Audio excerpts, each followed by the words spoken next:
Bonjour à tous et bienvenue dans votre journal des produits de bourse de l'Obstat du mercredi 3 avril. Après la fermeture des marchés européens pour le long week-end de Pâques, Paris a retrouvé un peu de hauteur. Le CAC 40 termine sur une hausse d'1,98% à plus de 3800 points.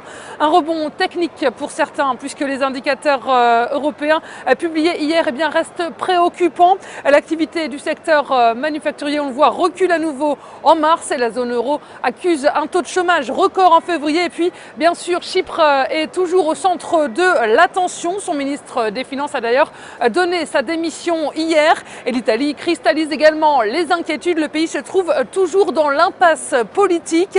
Et du côté des valeurs sur le CAC 40, les bancaires et les industriels se portent bien. On est à plus 3,55% pour Société Générale, plus de 21% pour BNP Paribas et Crédit Agricole gagne 1,59%.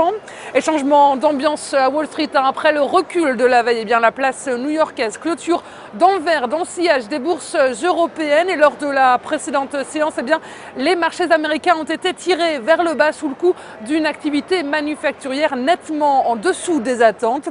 Hier, Wall Street donc a retrouvé l'optimisme grâce au rebond surprise des commandes industrielles américaines qui ressortent meilleures que prévu sur le mois de janvier à plus 3% par rapport à janvier.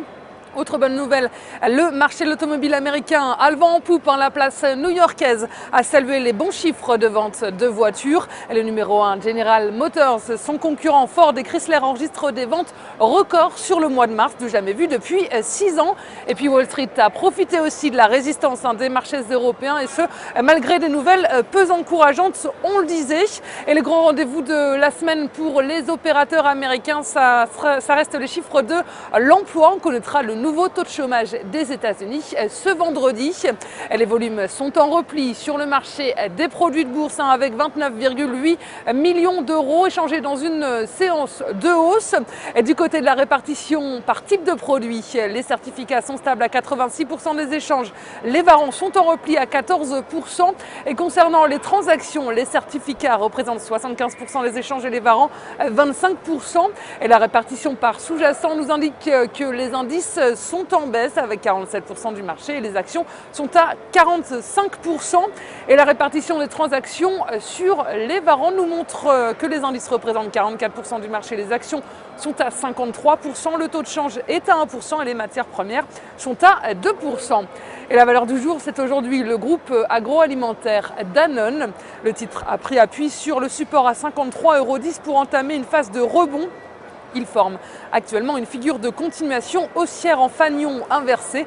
Et par ailleurs, l'indicateur de tension RSI se retourne à la hausse et repasse en territoire positif. La formation d'une nouvelle jambe de hausse est ainsi privilégiée tant que le support à 53,10 € n'est pas enfoncé et viser un retour vers 59 € avec en dépassement de cette résistance la cible à 62 €.